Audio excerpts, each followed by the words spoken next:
Ma sœur a détruit ma relation parce qu'elle ne pouvait pas avoir son seul amour véritable. Alors je lui ai fait le regarder tomber amoureux de moi. Ma petite sœur Mia utilise la même excuse depuis ses 21 ans. Elle ne peut pas être avec son seul et unique amour. Donc, selon elle, elle a le droit de détruire l'amour des autres. Et je ne dis pas ça de manière mignonne, comme si elle pensait encore à son ex. Je veux dire que si tu es heureux, elle va trouver un moyen de te rendre malheureux. Et ensuite, elle va blâmer sa triste histoire d'amour. Son seul vrai amour, c'était un gars nommé Ethan. Qu'elle a rencontré à une fête à l'université, il y a 4 ans. Ils ont couché ensemble une seule fois, il ne l'a jamais rappelé. Et d'une manière ou d'une autre, c'est devenu l'origine de toute sa souffrance. Tout a commencé avec sa meilleure amie d'enfance, Jess. Un week-end, Mia est restée dormir chez Jess. Et le lundi, le copain de Jess envoyait des messages du matin à Mia. Quand Jess les a trouvés ensemble dans son propre lit, Mia lui a vraiment dit « Tu ne comprends pas ce que c'est de perdre ton âme sœur ?» Jess ne lui a plus jamais parlé. Ensuite, il y a eu la fête de fiançailles de notre cousine. Mia est arrivée avec une robe qui coûtait plus cher que mon loyer. Elle s'est saoulée au vin et a coincé le fiancé dans la salle de bain. Ses mots exacts après, c'était « qu'il lui rappelait quelqu'un de spécial ». Heureusement, il l'a repoussé et a tout raconté à sa fiancée immédiatement. Mais Mia a pleuré devant nos parents en disant que voir des couples heureux réveillait son traumatisme. Maman lui a payé un week-end au spa pour l'aider à guérir. Quand j'ai rencontré Ryan, je savais déjà comment elle fonctionnait. Je l'ai tenue à l'écart des repas familiaux. J'ai supprimé Mia de mes réseaux sociaux.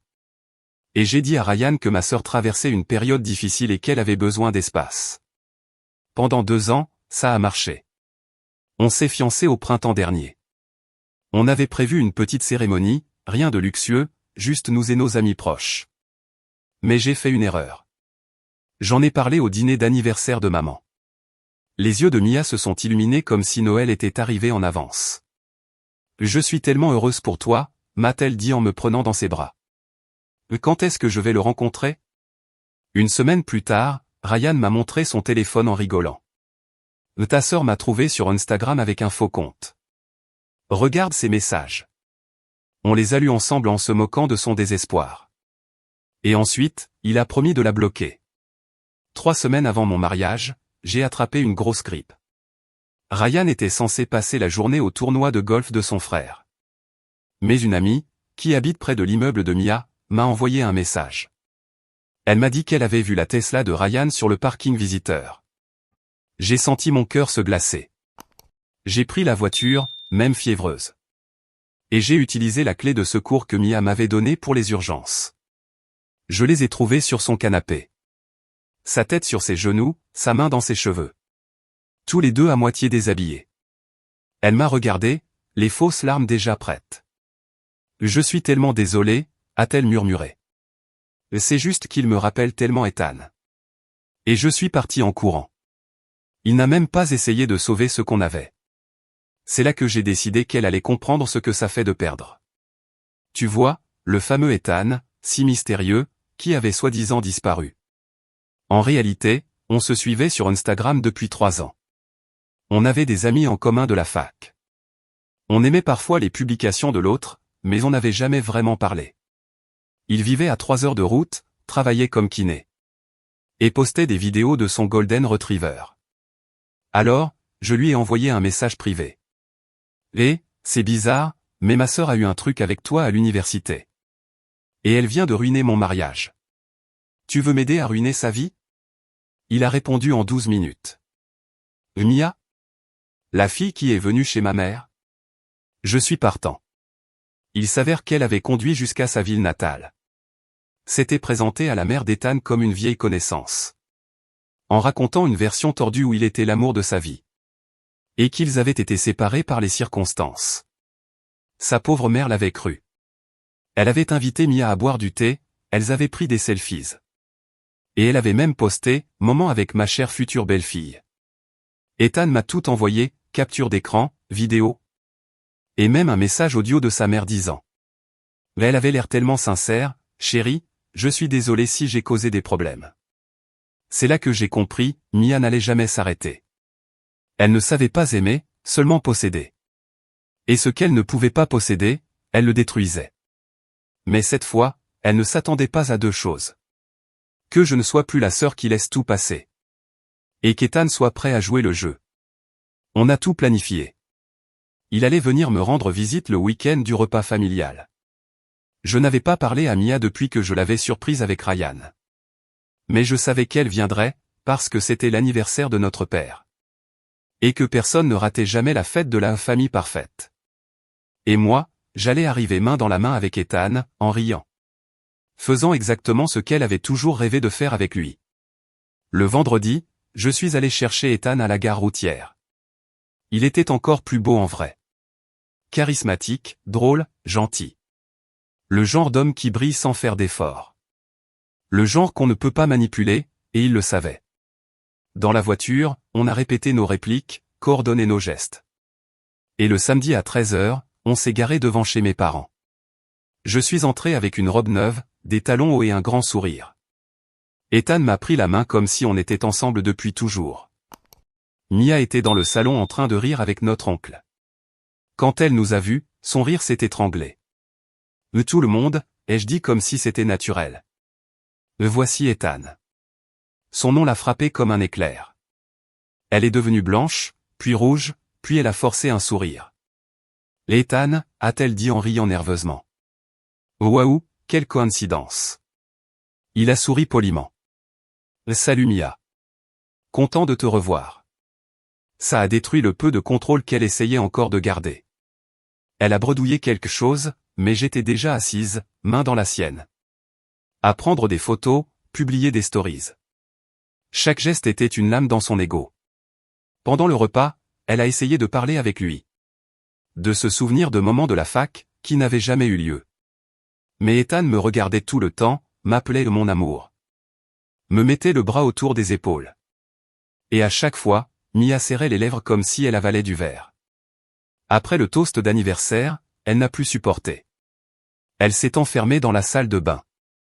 Je l'ai suivie, j'ai frappé à la porte jusqu'à ce qu'elle ouvre. « Mais qu'est-ce que tu veux maintenant » a-t-elle demandé, maquillage coulé, regard suppliant. « Je voulais juste voir si tu vas bien » ai-je dit faussement inquiète. Là après tout, ça doit être dur de voir ton âme sœur dans les bras de ta sœur, non? Mais tu fais tout ça juste pour me blesser.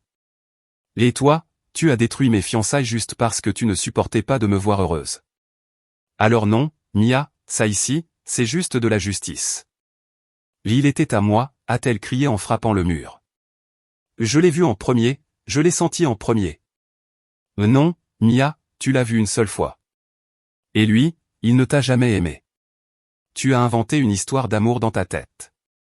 Et tu t'en es servi comme excuse pour être cruel avec tout le monde autour de toi. Mais maintenant, tu vas t'asseoir et le regarder m'aimer. Parce que moi, à la différence de toi, je n'ai pas eu besoin de supplier. Elle s'est effondrée au sol en sanglotant fort.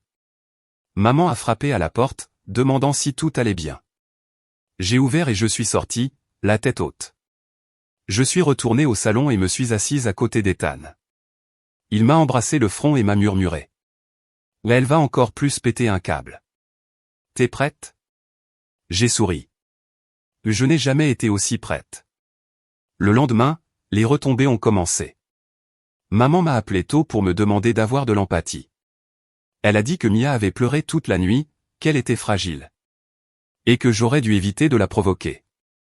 La provoquer, ai-je demandé en riant sans humour. Mais tu crois que venir avec mon copain à une réunion de famille, c'est une provocation? Ou bien c'est juste que Mia ne supporte pas de voir quelqu'un heureux? Si ce n'est pas elle le centre de l'attention? Maman a soupiré au téléphone, comme si c'était moi le problème. Chérie, ta sœur a un cœur sensible. Elle s'attache vite. Sensible, les jeux coupés. Maman, elle a couché avec mon fiancé. Elle a détruit mon mariage. Et toi, tu t'inquiètes de ses sentiments? J'étais malade, seul chez moi, et elle était avec lui sur le canapé à repenser à Ethan. Tu ne vas pas me faire passer pour la méchante. Et écoute, on en reparlera un autre jour, a-t-elle dit, puis elle a raccroché. C'est là que j'ai compris que personne dans cette famille n'allait me défendre. Ils ont toujours traité Mia comme une petite chose cassée. Mais ils oublient qu'elle a aussi des griffes. Elle en a toujours eu. La seule différence, c'est que maintenant, ses griffes sont tournées contre elle. Le lundi, Ethan était encore en ville. J'ai décidé de l'emmener bruncher avec quelques-unes de mes amies. Celles qui savaient tout ce que Mia avait fait depuis le lycée. C'était un vrai spectacle. Poli, charmant, charismatique et complètement attentionné envers moi. Les filles échangeaient des regards ravis. Certaines ont même chuchoté. Cette vengeance est trop belle.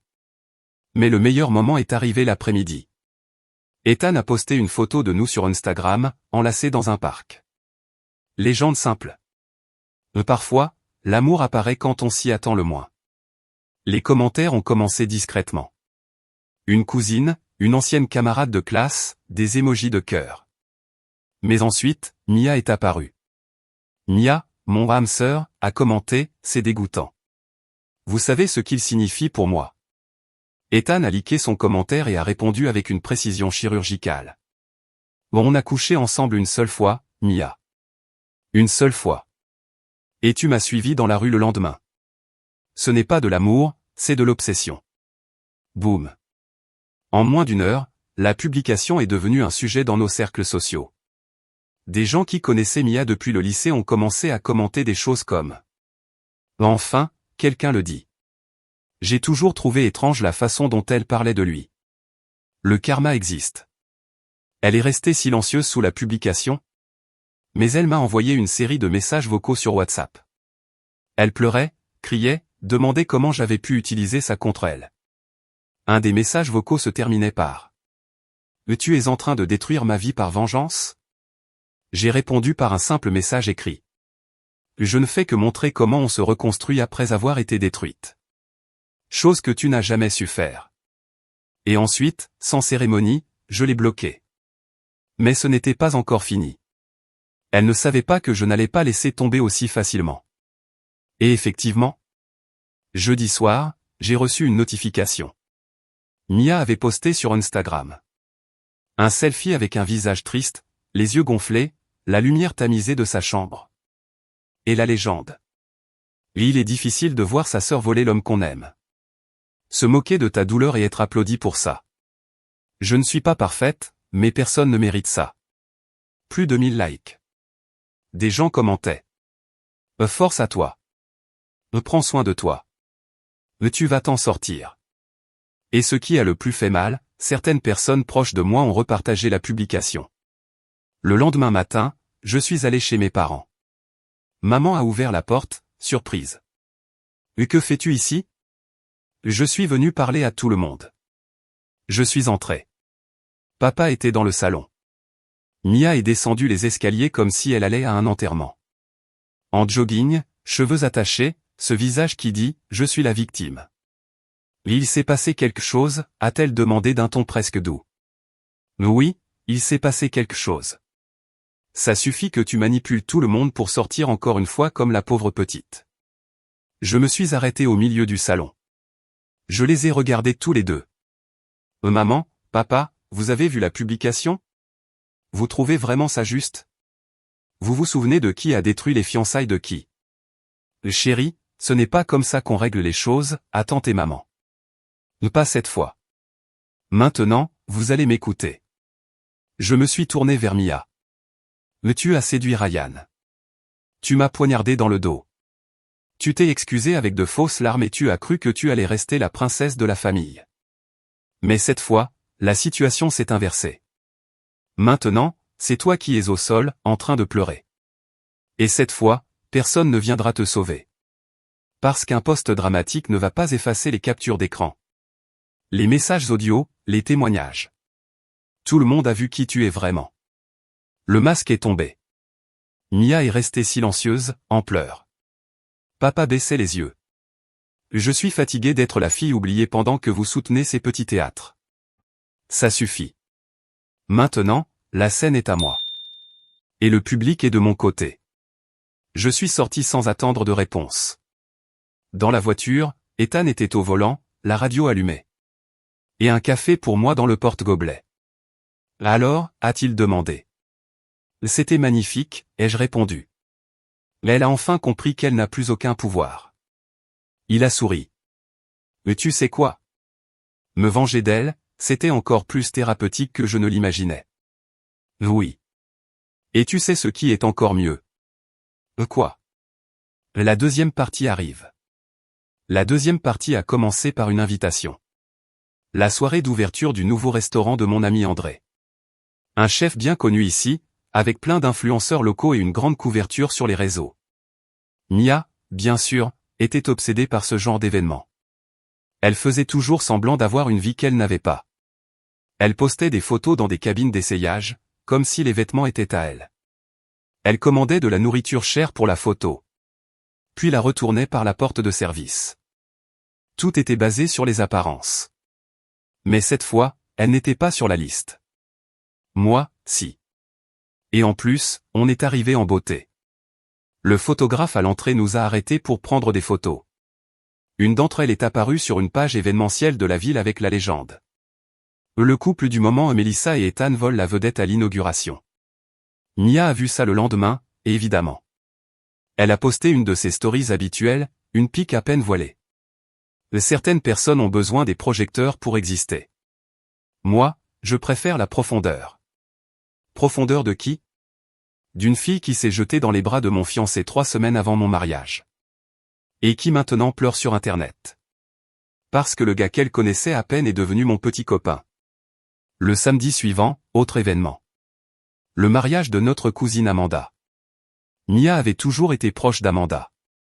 Elle espérait sûrement qu'Amanda lui demanderait de me dire de ne pas venir avec Ethan. Mais Amanda m'a appelé personnellement. Mel, s'il te plaît, viens. Et emmène-le. Tout le monde sait ce qui s'est passé. Et je n'ai plus envie de faire semblant avec Mia. Elle doit apprendre que le monde ne tourne pas autour d'elle. Mia était là, seule. Robe trop serrée, maquillage impeccable, sourire figé. Elle faisait comme si elle ne nous voyait pas quand on est arrivé. Ethan m'a enlacé par la taille, m'a embrassé sur la joue de temps en temps. Et tout ce qu'elle pouvait faire, c'était regarder. Mais la scène de la soirée, c'était pendant la danse des mariés. Amanda nous a discrètement appelés pour danser à ses côtés. Ethan et moi étions là, au centre, tournant lentement. Mia a essayé de s'approcher pour la première fois. « Ethan, je peux te parler ?» a-t-elle demandé avec ce regard qu'elle croyait irrésistible. Il a lâché ma main, l'a regardé et a dit calmement. « Je suis occupé à aimer ta sœur, Mia. » Elle s'est figée. J'ai respiré profondément, je l'ai regardé et j'ai ajouté. « Et pour la première fois depuis des années, je suis vraiment aimé. Quelque chose que tu n'as jamais compris. Parce que tu confonds toujours attention et amour. » Elle a reculé de 2 pas, les larmes aux yeux. Et elle a trébuché sur l'ourlet de sa propre robe. Personne n'a ri. C'était pire. Tout le monde l'a ignoré. Et ça faisait encore plus mal. Elle est sortie de la salle quelques minutes après.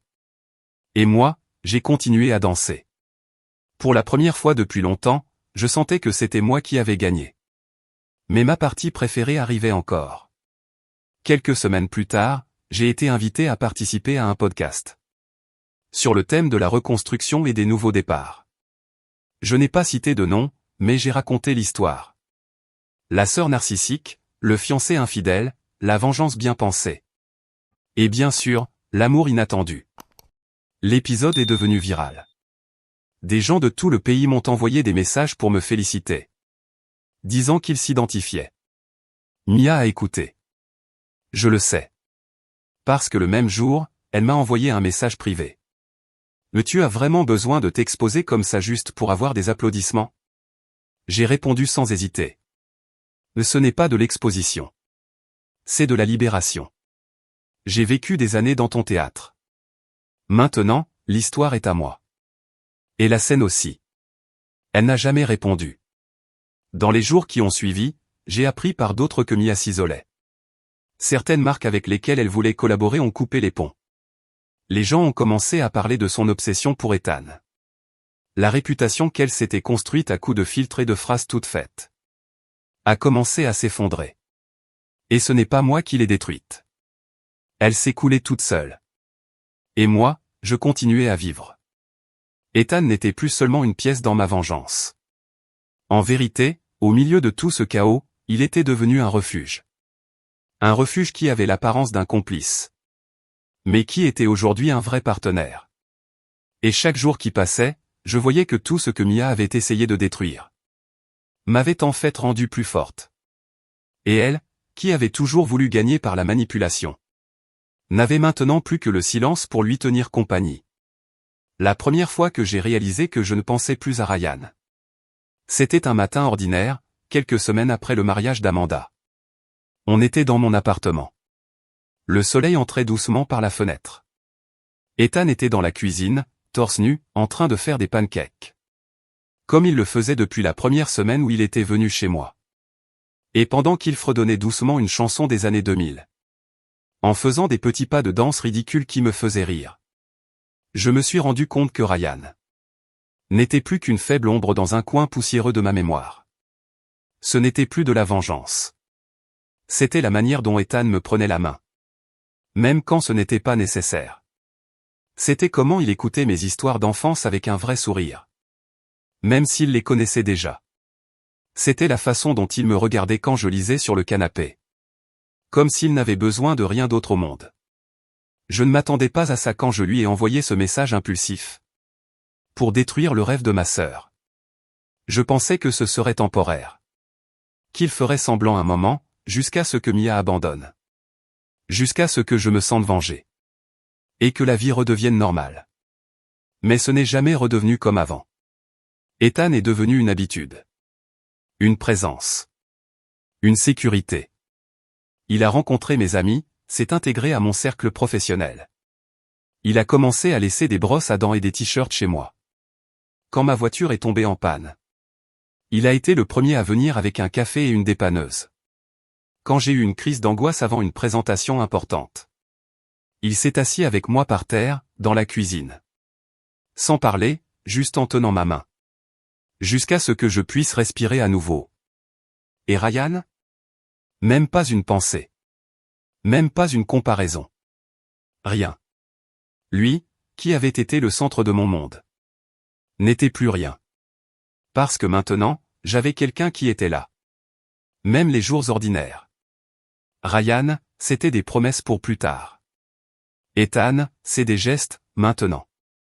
Un soir, on est allé dîner dans un nouveau resto qui venait d'ouvrir en ville. Rien de chic. Juste une ambiance agréable et de la bonne nourriture. Quand on s'est assis, Ethan a pris ma main par-dessus la table. Et il a dit, avec ce ton léger que je connaissais bien. Tu sais ce qui est drôle? On a commencé ça pour tromper ta sœur, mais moi, je n'ai jamais rien joué. Je suis resté silencieuse quelques secondes, le cœur qui battait fort. Moi non plus, je ne fais plus semblant, ai-je répondu avec un sourire un peu timide. Il a ri et levé son verre de vin. À la meilleure des vengeances, alors. Non, ai-je corrigé. À ce qui vient après elle. On a trinqué. Et pour la première fois depuis longtemps, j'étais en paix. Sans rancune, sans fantôme. Sans vouloir que quelqu'un me remarque ou me valide. J'étais là pour moi. Et lui aussi. Quelques jours plus tard, en marchant dans le centre-ville. J'ai vu Ryan. Seul, la tête baissée, comme si le monde était trop lourd. C'était automatique, j'ai détourné le regard. Pas par douleur, mais juste parce que, il ne comptait plus. Il m'a vu, a hésité, a failli venir me parler. Mais quand il a vu Ethan arriver et entrelacer ses doigts avec les miens. Il a reculé. Peut-être qu'il a enfin compris qu'il n'y avait plus de place pour lui. Que la place qu'il avait gaspillée avec ses mensonges et ses silences était maintenant occupée par quelqu'un. Qui, sans rien promettre, me donnait tout. Ce soir-là, j'ai serré Ethan plus fort dans mes bras. Et j'ai murmuré sans trop réfléchir. Merci d'être apparu dans ma vie. Il m'a regardé avec ce sourire calme qui disait tout, même sans mots. Et j'ai su. La vengeance m'avait apporté la justice. Mais c'est ce qui est venu après qui m'a donné l'amour. Les mois ont passé. Et ce qui avait commencé comme une réponse tranchante au poison de ma sœur était devenu la chose la plus douce de ma vie. Ethan n'était plus un plan, un jeu, une provocation bien préparée. Il était mon refuge. Mon partenaire dans le silence et dans les rires. On dormait ensemble presque toutes les nuits. Parfois chez moi, parfois chez lui. Où son golden retriever insistait pour dormir entre nous. Comme un gardien complice de cette histoire improbable. Il m'a officiellement demandé de sortir avec lui. Un soir simple, sur le canapé, pendant qu'on mangeait une pizza dans la boîte. Et qu'on regardait un documentaire idiot sur la vie marine. Tu crois que c'est trop tôt pour ça? A-t-il demandé. Avec la boîte sur ses genoux et un sourire au coin des lèvres. Ou bien c'est déjà trop tard? Je pense qu'on a traversé pire que des couples de 20 ans ensemble, ai-je répondu en riant. C'est juste un mot, mais oui, je veux. Et c'est resté ainsi. On ne parlait plus de Mia. Elle avait disparu des discussions, des réseaux, des messages. Elle a bloqué Ethan partout. Même s'il ne l'avait jamais recontacté. Elle disait aux gens qu'elle ne me pardonnerait jamais. Que j'avais volé l'amour de sa vie juste pour lui faire mal.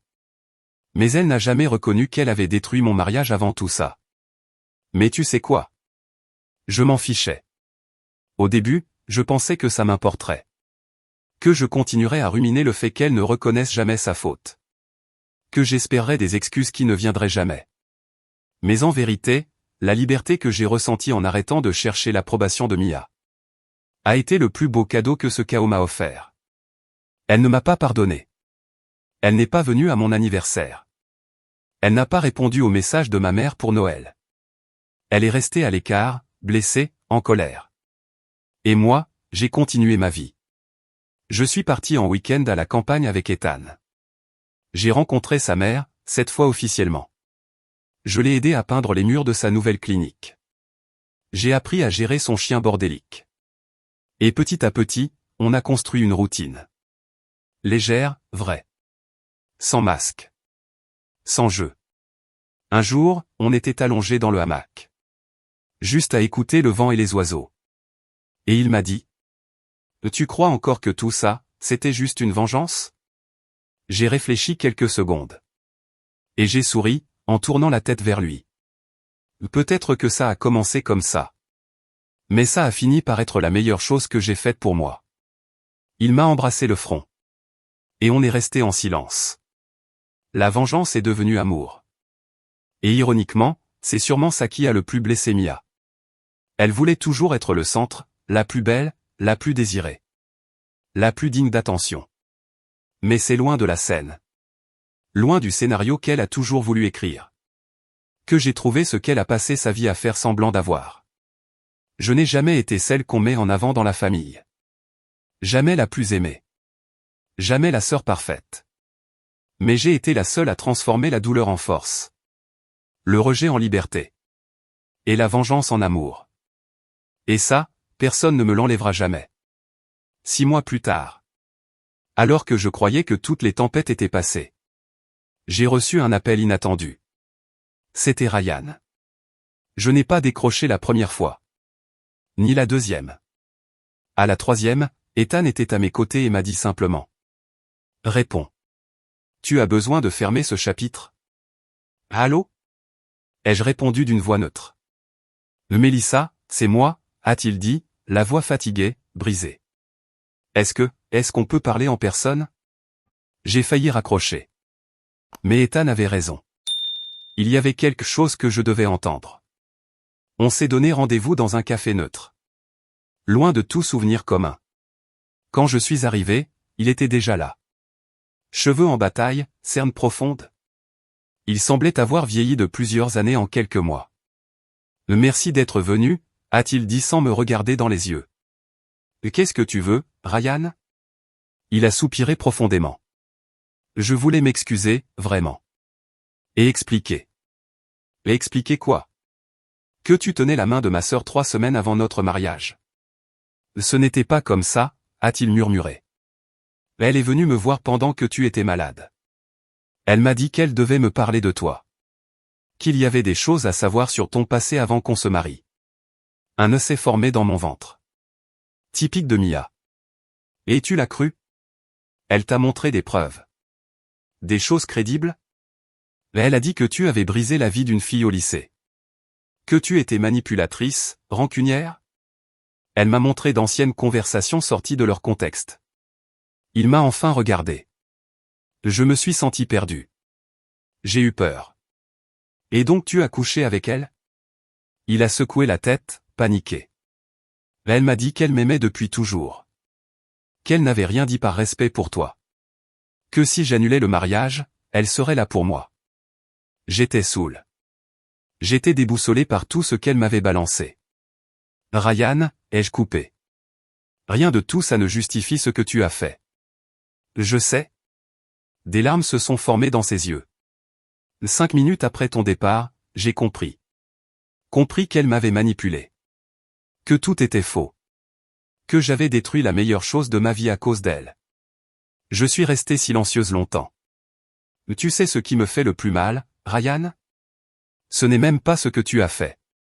C'est que tu n'as pas eu confiance en moi. En 2 ans ensemble, tu as cru plus vite ces mots que ce que je suis vraiment. Il a baissé la tête. J'ai essayé de t'appeler 1000 fois. Je suis venu chez toi, mais tu n'étais jamais là. Et puis j'ai vu les photos avec lui. Et j'ai compris qu'il était trop tard. C'était trop tard au moment où tu as mis ta main dans ses cheveux, ai-je dit en me levant. Mais merci pour les explications. Ça me confirme que j'ai pris la bonne décision. Il m'a regardé une dernière fois. Tu es heureuse avec lui? J'ai souri, pour la première fois de toute la conversation. Plus heureuse que je ne l'aurais jamais imaginé. Et je suis parti. Sans rancune. Juste avec la certitude que certaines portes doivent se fermer. Pour que d'autres puissent enfin s'ouvrir complètement. La discussion avec ma famille a été plus difficile. Il a fallu 3 mois pour que ma mère m'appelle et propose qu'on parle. Elle a proposé un déjeuner, juste toutes les deux, pour arranger les choses. J'ai trouvé une femme différente. Plus vieille. Plus fatiguée. Les rides autour de ses yeux semblaient plus profondes. « Comment tu vas » m'a-t-elle demandé, hésitante. « Bien, maman. »« Très bien. »« Et Ethan ?»« Lui aussi va bien. »« Nous allons bien. » Elle a hoché la tête, en jouant nerveusement avec sa serviette. « J'ai besoin de te demander pardon. » Elle a enfin dit. « Pour toutes les années où, je n'ai pas vu clair. » Ma poitrine s'est serrée. « Maman ? Laisse-moi parler. » Elle m'a regardé dans les yeux pour la première fois. J'ai toujours su que Mia était difficile. Mais j'ai pensé que si je lui donnais plus d'attention, si je la protégeais plus, elle changerait.